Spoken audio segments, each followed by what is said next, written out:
Assalamualaikum warahmatullahi wabarakatuh. Kami dari kelompok 7 yang beranggotakan Dahlia Sofa Marwati dan Nindi Rizky Amalia akan mempresentasikan tentang kurikulum 1994. Sebelumnya, mari kita mengetahui apa itu kurikulum 1994. Jadi, kurikulum 1994 ditetapkan ketika Menteri Pendidikan dijabat oleh Profesor Dr. Ing Wadiman Jojonegoro. Kurikulum ini dapat disebut sebagai K94 yang disusun dan dilaksanakan sejak tahun ajaran 1994-1995 hingga 2003-2004. Pada pembahasan kali ini, kita akan membahas tentang karakteristik kurikulum 1994, ciri-ciri dari kurikulum 1994, muatan pembelajaran di SD pada kurikulum 1994, tujuan kurikulum 1994, permasalahan kurikulum 1994, kelebihan serta kekurangan dari kurikulum 1994. Yang pertama, kita akan membahas tentang karakteristik kurikulum 1994. Pada dasarnya, kurikulum ini merupakan penyempurnaan dari kurikulum 1984 dan disesuaikan dengan Undang-Undang Nomor 2 Tahun 1989 tentang Sistem Pendidikan Nasional. Hal ini berdampak pada sistem pengembangan waktu pembelajaran, yakni dengan mengubah dari sistem semester ke dalam sistem caturwulan. Dengan sistem caturwulan yang pembagiannya dalam 1 tahun menjadi 3 tahap, diharapkan siswa dapat menerima materi pembelajaran yang lebih banyak lagi. Kurikulum ini menekankan pada aspek berkebermaknaan yang merupakan perbaikan atau penyempurnaan dari kurikulum sebelumnya dengan menggunakan model pembelajaran CBSA atau yang biasa disebut sebagai cara belajar siswa aktif. Ciri-ciri kurikulum 1994. 1. Kurikulum 1994 bergulir lebih upaya memadukan kurikulum-kurikulum sebelumnya. 2. Pembagian tahapan di sekolah dengan sistem caturwulan.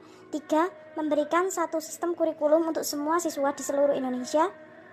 4. Bersifat kurikulum inti, sehingga daerah khusus dapat mengembangkan pengajaran sendiri disesuaikan dengan lingkungan dan kebutuhan masyarakat sekitar. 5. Siswa masuk kelas selama 6 hari per minggu dan menghabiskan 42 jam pelajaran. 6. Mewajibkan sekolah selama 9 tahun SD hingga SMP, mengubah SMP menjadi SLTP, sekolah lanjut tingkat pertama, dan SMA menjadi SMU, sekolah menengah umum. Yang ketujuh, pembelajaran di sekolah lebih berorientasi pada materi pelajaran atau isi, sehingga materi pelajaran cukup padat. Kedelapan, pengulangan materi yang dianggap sulit perlu dilakukan untuk pemantapan pemahaman siswa. 9. Proses pembelajaran bersifat klasikal. 10. Menggunakan strategi pembelajaran siswa aktif dalam belajar baik secara mental, fisik, maupun sosial. Adapun muatan pembelajaran yang dilaksanakan ketika kurikulum 1994 ini dilaksanakan adalah yang pertama, pendidikan Pancasila dan kewarganegaraan, pendidikan agama, bahasa Indonesia, matematika, ilmu pengetahuan alam, ilmu pengetahuan sosial, kerajinan tangan dan kesenian, pendidikan jasmani dan kesehatan, bahasa Inggris, serta muatan lokal. Tujuan kurikulum 1994.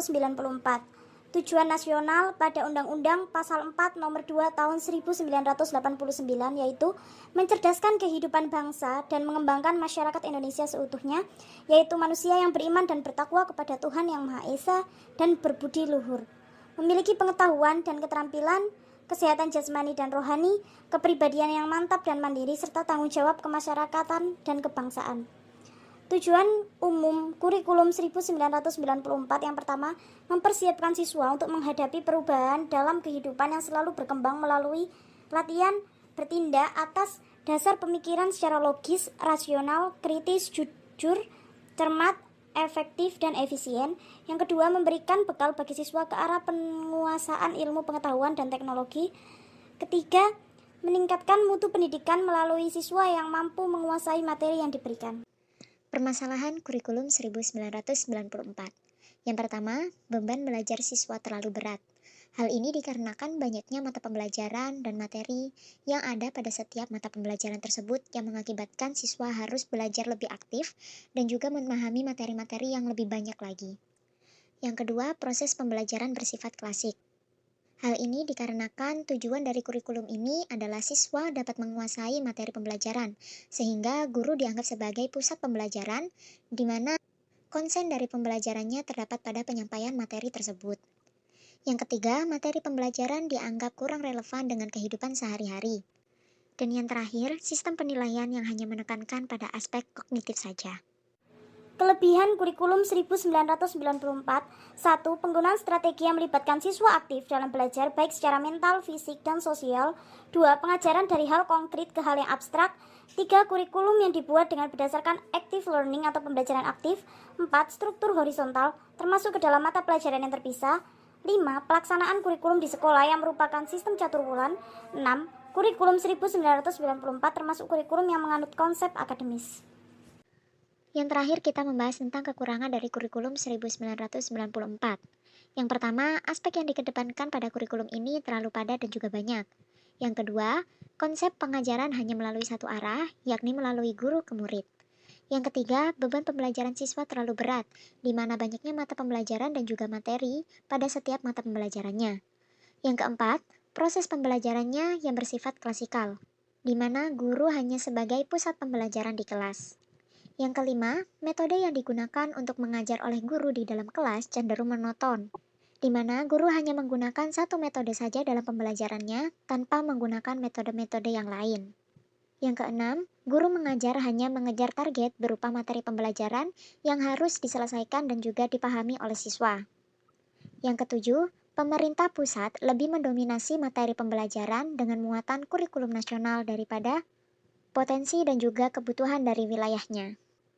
Dan yang terakhir adalah sering terjadinya pengulangan-pengulangan materi.